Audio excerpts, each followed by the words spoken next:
Apa kesamaan antara Roma, Ottoman, dan negara Anda? Ibnu Khaldun mengungkap siklus mematikan yang menghantui semua peradaban Liban.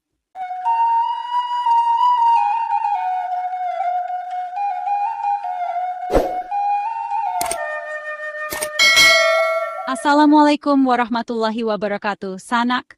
Salam sejahtera bagi kita semua di ranah Minang yang tercinta.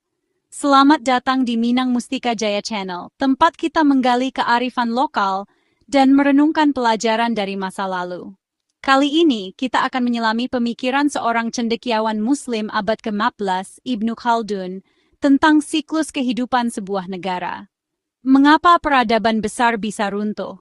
Apa yang bisa kita pelajari dari sejarah? Bersama kami, mari kita bedah teori asabiyah Ibnu Khaldun dan relevansinya dengan kondisi bangsa kita saat ini. Siapkan pikiran dan hati Anda, karena perjalanan intelektual kita akan segera dimulai. Pernahkah Anda melihatnya? Sebuah mobil mewah melintas mulus di jalanan ibu kota yang padat. Kacanya yang gelap jadi sekat antara dunia di dalam dan di luar. Di dalamnya, mungkin duduk seseorang dengan jam tangan seharga ratusan juta rupiah, pakaian dari jenama ternama, dan senyum puas di wajahnya. Namun, tepat di luar jendela mobil itu, seorang ibu tua mendorong gerobak berisi barang bekas. Keringat membasahi dahi tuanya yang berkerut teh, berharap mendapat cukup uang untuk makan malam. Pemandangan ini bukan adegan film, melainkan potret nyata. Sebuah kontras yang menusuk hati dan akal sehat. Kesenjangan ini seringkali bukan sekadar kerja keras atau nasib. Terlalu sering, kemewahan itu dibangun dari uang rakyat yang diselewengkan. Uang yang seharusnya jadi jembatan di desa terpencil, jadi obat bagi pasien di puskesmas, atau jadi buku untuk anak-anak sekolah. Setiap kali berita penangkapan pejabat muncul dengan tumpukan uang dan aset yang disita, itu puncak gunung es dari tragedi yang lebih besar. Panggung sandiwara kemewahan ini terus berlanjut, tanpa malu. Mereka yang seharusnya abdi negara, pelayan masyarakat, justru berubah menjadi tuan yang menjarah rumah yang mereka jaga. Di tengah hiruk-pikuk persoalan korupsi modern, mari kita sejenak melakukan perjalanan waktu ke abad ke-14. Di sana, kita akan bertemu dengan seorang cendekiawan Muslim yang luar biasa. Namanya Abdurrahman bin Muhammad bin Khaldun, atau lebih kita kenal sebagai Ibnu Khaldun.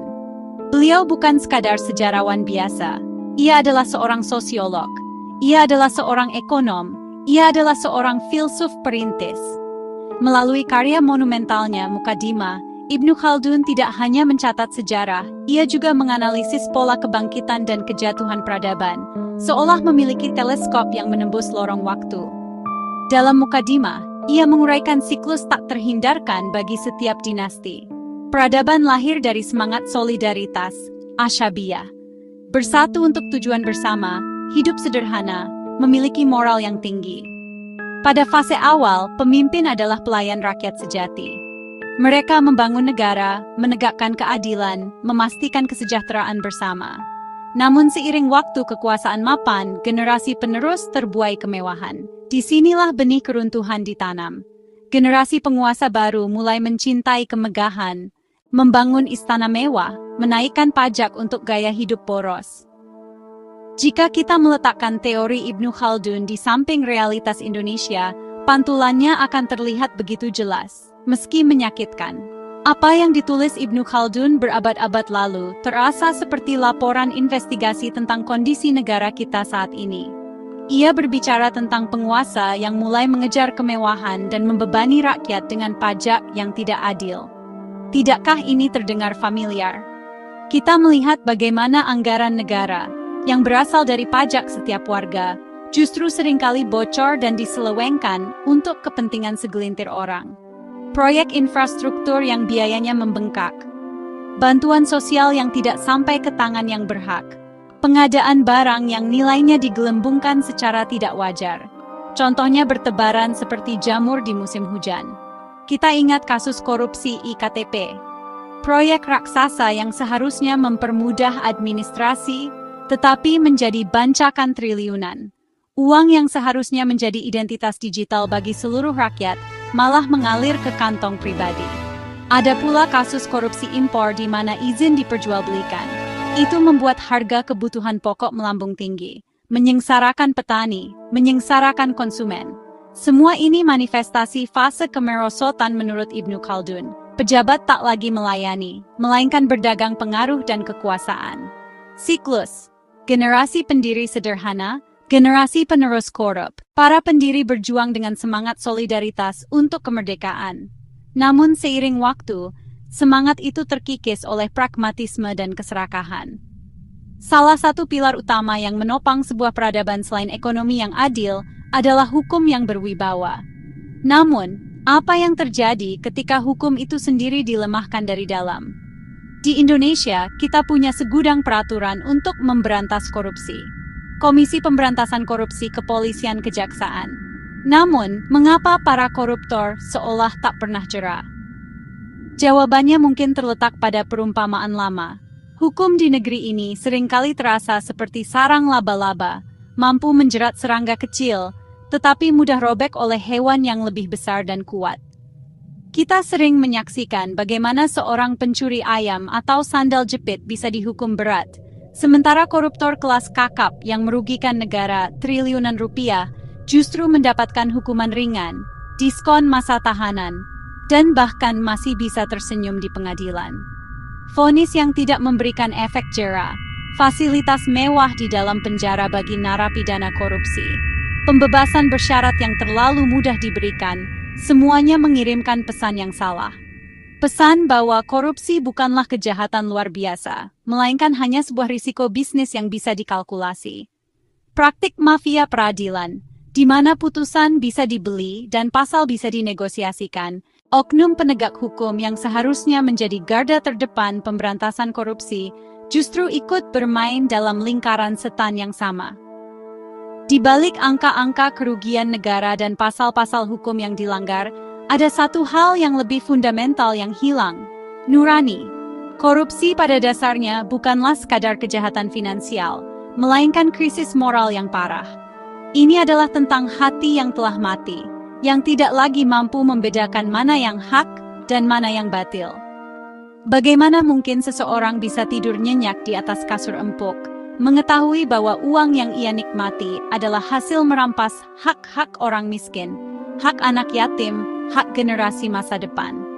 Ini adalah pertanyaan yang menunjuk pada hilangnya kompas moral dan spiritual. Bagi sebuah bangsa yang mayoritas penduduknya beragama, fenomena ini menjadi sebuah ironi yang menyakitkan. Setiap agama, tanpa terkecuali, mengajarkan kejujuran dan melarang keras mengambil harta yang bukan haknya. Dalam Islam, Al-Quran secara tegas memberikan peringatan. Misalnya, dalam surat Al-Baqarah ayat 188, Allah berfirman, "Dan janganlah sebagian kamu memakan harta sebagian yang lain di antara kamu dengan jalan yang batil." Ayat ini begitu relevan dengan konteks korupsi modern. Memakan harta dengan jalan yang batil mencakup penipuan suap penyalahgunaan wewenang. Tampaknya bagi para koruptor, ritual keagamaan hanya menjadi topeng sosial, sementara esensi ajaran tentang keadilan dan integritas sama sekali tidak meresap ke dalam jiwa. Hilangnya nurani ini adalah penyakit yang lebih berbahaya daripada sekadar kelemahan sistem. Meskipun gambaran yang ada tampak begitu suram, menyerah bukanlah pilihan. Di tengah kegelapan, selalu ada secercah harapan. Harapan itu tidak datang dari langit secara tiba-tiba, melainkan harus kita perjuangkan bersama. Perubahan besar selalu dimulai dari kesadaran langkah-langkah kecil yang konsisten. Salah satu fondasi utama adalah menegakkan kembali supremasi hukum yang tegas tanpa pandang bulu. Hukum harus kembali menjadi panglima yang ditakuti, bukan sekadar macan kertas yang mudah dirobek. Salah satu instrumen hukum yang bisa menjadi terobosan adalah pengesahan Undang-Undang Perampasan Aset. Karena undang-undang ini memungkinkan negara merampas aset hasil korupsi tanpa menunggu putusan pidana berkekuatan hukum tetap. Ini akan menjadi pukulan telak bagi para koruptor. Selain penegakan hukum, harapan juga ada pada masyarakat sipil, pers yang bebas dan berani, organisasi non-pemerintah yang gigih, warga yang berani melapor. Menyuarakan isu korupsi, membagikan informasi yang valid, menuntut akuntabilitas dari pejabat itu semua, menyalakan lilin di tengah kegelapan. Jangan meremehkan kekuatan suara kolektif. Jalan ini tidak mudah. Akan ada perlawanan dari mereka yang mendapat untung dari korupsi. Pada akhirnya, sistem, hukum, dan sejarah pemberantasan korupsi akan kembali pada satu titik fundamental, individu. Ia kembali pada diri kita masing-masing. Harapan itu nyata dan bisa diraih jika kita mau berjuang. Alhamdulillah Sanak. Semoga perenungan kita tentang pemikiran Ibnu Khaldun tadi memberikan pencerahan dan inspirasi bagi kita semua. Ingatlah bahwa kejayaan sebuah bangsa tidak hanya diukur dari kemewahan dan kemajuan materi, tetapi juga dari kekuatan solidaritas sosial, keadilan, dan kepedulian terhadap sesama. Jangan lupa untuk like, komen, dan subscribe Minang Mustika Jaya Channel agar kita bisa terus berbagi wawasan dan melestarikan nilai-nilai luhur budaya Minang. Bagikan video ini kepada sanak saudara dan handai taulan agar semakin banyak terinspirasi untuk menjadi bagian dari solusi, bukan bagian dari masalah.